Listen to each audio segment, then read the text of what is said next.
আমার দেশের আলেমদের মধ্য থেকে কিছু সমস্ত আলেম ওলামা আল্লাহর বান্দা দেলোয়ার হোসেন সাইদি সাহেবের পক্ষে যখন মুক্তির জন্য যখন কথা বললেন, তখন আমার দেশের একজন পীর সাহেব তিনি তখন বললেন, আল্লামা দেলোয়ার হোসেন সাইদি তিনি তার পাপের জন্য, তিনি তার ভুল কাজের জন্য জেলখানার মধ্যে তিনি শাস্তি ভোগ করতেছেন। সবাই বলেন নাউজুবিল্লাহ।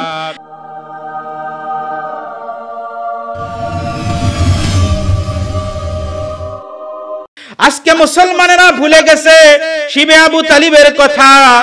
শিবে আবু তালিবে আল্লাহর নবী এবং আল্লাহর নবীর সাহাবায়ে কেরাম রিদওয়ানুল্লাহি তাআলা আলাইহিম আজমাইন কে কেন সেই শিবে আবু তালিবের মধ্যে তাদেরকে বন্দী করে রাখা হয়েছিল? তাদের সঙ্গে ব্যবসা বাণিজ্য, তাদের সঙ্গে সামাজিক সমস্ত কাজ কর্ম কেন সেদিন বন্ধ করে দেওয়া হয়েছিল? সেই দিন আল্লাহর নবীর সাহাবায়ে কেরামদের খাদ্য সামগ্রী সব ফুরিয়ে গিয়েছিল। তিনটা বছর নিদারুণ তারা কষ্ট ভোগ করেছিল। সেই দিন তারা কষ্ট দিয়েছিল মক্কার কাফির মুশরিকেরা। আর আজকের দিনে আল্লাহর দ্বীনের পক্ষে যারা কথা বলে, কোরআনের পক্ষে যারা কথা বলে, বাতিলের বিরুদ্ধে যারা লড়াই করে, সংগ্রাম করে, তাদেরকে মিথ্যা মামলা দিয়ে জেল জুলুমের শিকার করে, মানবতা বিরোধী অপরাধে অভিযুক্ত করে তাদেরকে জেলখানার মধ্যে বন্দী করে রাখা হয়।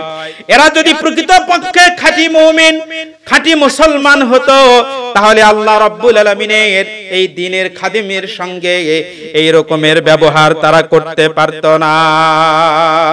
সবাই বলেন ঠিক কিনা?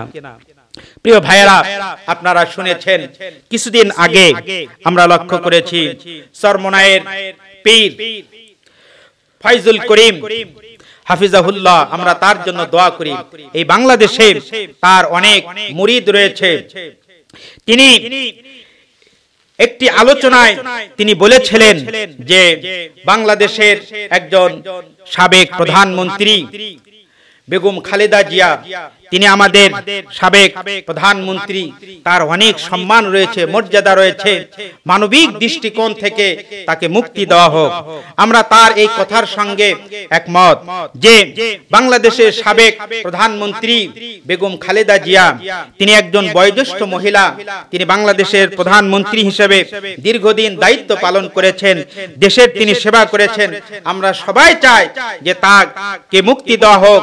তার নামে যে সমস্ত অন্যায় অযৌক্তিক ভাবে যেগুলো অভিযোগ করা হয়েছে, এইগুলো যদি মিথ্যা প্রমাণিত হয়, তাহলে জেল থেকে তাকে বেকসুর খালাস করা হোক।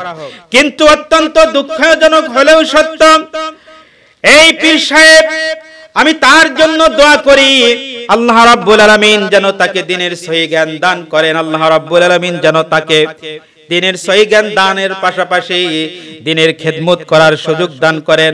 আর অন্তরের মধ্যে আল্লামা দেলোয়ার হোসেন সাইদি সহ আর যে সমস্ত আলেম ওলামাদের বিরুদ্ধে সম্পর্কে তার হৃদয়ে ঘৃণা এবং হিংসা বিদ্বেষ রয়েছে, আল্লাহ পাক যেন তার হৃদয় থেকে এই হিংসা বিদ্বেষ গুলো দূরীভূত করে দেন, দূর করে দেন।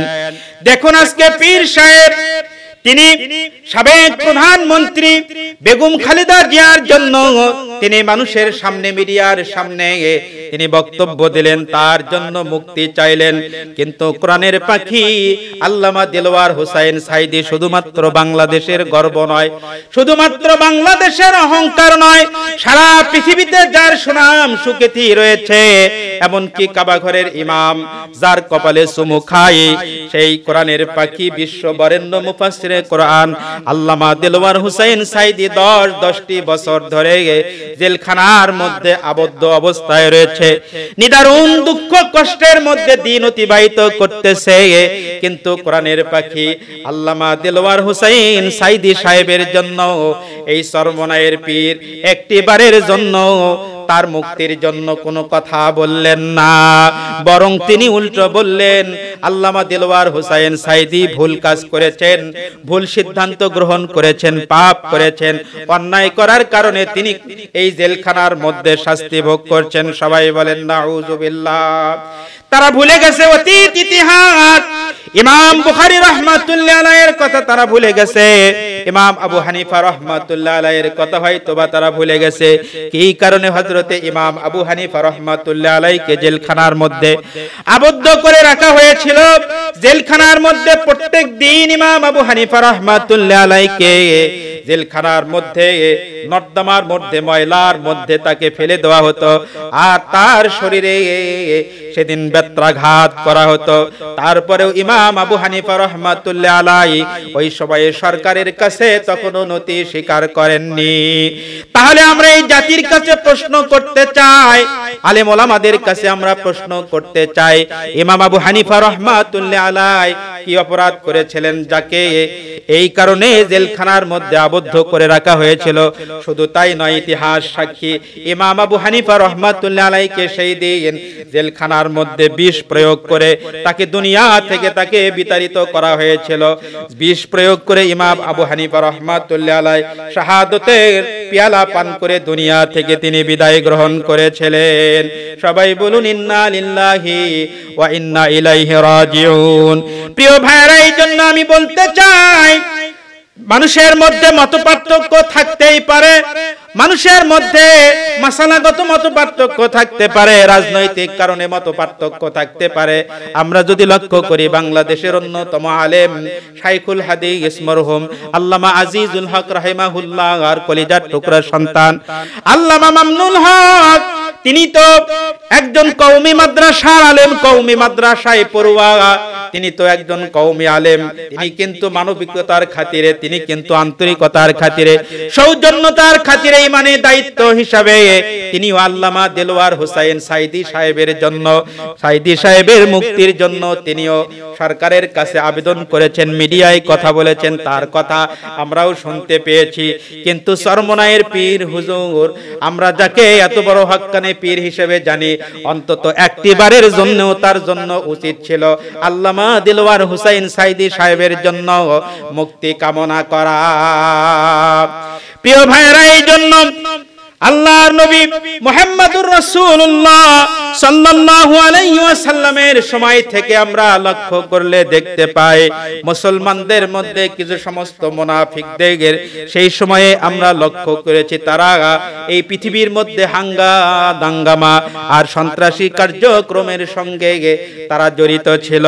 আল্লাহ রাব্বুল আলামিন যখন তাদেরকে নিষেধ করতেন, আল্লাহর নবী যখন তাদেরকে এই ধরনের কাজ থেকে যখন তাদেরকে নিষেধ করতেন, তখন তারা বলতেন আমরা দাঙ্গামা সৃষ্টিকারী নয়, মানুষের মধ্যে মীমাংসাকারী। আল্লাহ রাব্বুল আলামিন এই সমস্ত মানুষদেরকে লক্ষ্য করে বলেন, ওয়া ইযা কিলা লাহুম লা তুফসিদু ফিল আরদ, আল্লাহ রাব্বুল আলামিন বলেন ওয়া ইযা কিলা লাহুম, আর যখন তাদেরকে বলা হয় লা তুফসিদু ফিল আরদ, তোমরা এই পৃথিবীতে জমিনের উপরে এই দেশে তোমরা ফাসাদ সৃষ্টি করো না, দাঙ্গামা সৃষ্টি করো না, সন্ত্রাসী কার্যক্রম তোমরা করো না, তখন তারা বলে ক্বালু ইন্নামা নাহনু মুসলিহুন, তখন এই সমস্ত মুনাফিক লোকেরা তখন বলে নিশ্চয় আমরা হলাম মীমাংসাকারী।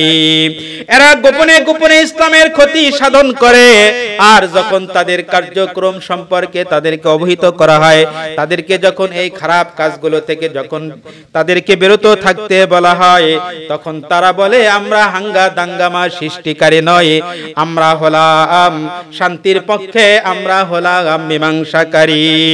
আজকে বাংলাদেশের দিকে যদি আমরা লক্ষ্য করি, যদি দেখতে পাই করোনার মধ্যে মানুষের কত দুঃখ কষ্ট মানুষের মধ্যে নেমে এসেছে, মানুষের মধ্যে কত হতাশা, মানুষের মধ্যে কত দুঃখ মানুষের মধ্যে রয়েছে, মানুষের আয় রোজগার আজকে সীমিত হয়ে গেছে, নিদারুণ কষ্টের মধ্যে বাংলাদেশের মানুষেরা যখন পড়ে গেছে, তখন অনেকগুলো আলেম ওলামা সরকারের কাছে যখন তারা আবেদন করে আল্লামা সাইদির আমরা মুক্তি চাই, তখন বাংলাদেশে পীর নামে কিছু সমস্ত মানুষেরা তখন বলে আল্লামা সাইদিকে মুক্তি দেওয়া যাবে না, আল্লামা সাইদিকে মুক্তি দেওয়া যাবে না, তার ঠিকানা অবশ্যই জেলখানা। সবাই বলেন নাউজুবিল্লাহ। এই সমস্ত কথা বলে এই লোকেরা মনে করে আল্লামা দেলোয়ার হোসেন সাইদি 50 বছর ধরে সারা পৃথিবীতে কোরআনের দাওয়াত দিয়ে যে সুনাম সুখ্যাতি অর্জন করেছেন। আবার যদি এই কোরআনের ময়দানে আল্লামা দেলওয়ার হুসাইন সাইদি যদি আবার ফিরে আসে, তাহলে আগের চাইতে মুসলমানেরা তার দিকে আরো বেশি ঝুঁকে পড়বে, তার ময়দানে তার মাহফিলে আরো বেশি বেশি লোকজনের সমাগম হবে। আর আমাদের যে বাপ দাদার ব্যবসা বাণিজ্য এইগুলো আস্তে আস্তে সংকুচিত হয়ে যাবে। এই চিন্তা চেতনা নিয়েই তারা আল্লামা সাইদির পক্ষে কোনো কথা বলে না, বরং আল্লামা সাইদির নিন্দা আর দুর্নাম করার জন্য তারা সব সময় উঠে পড়ে থাকে।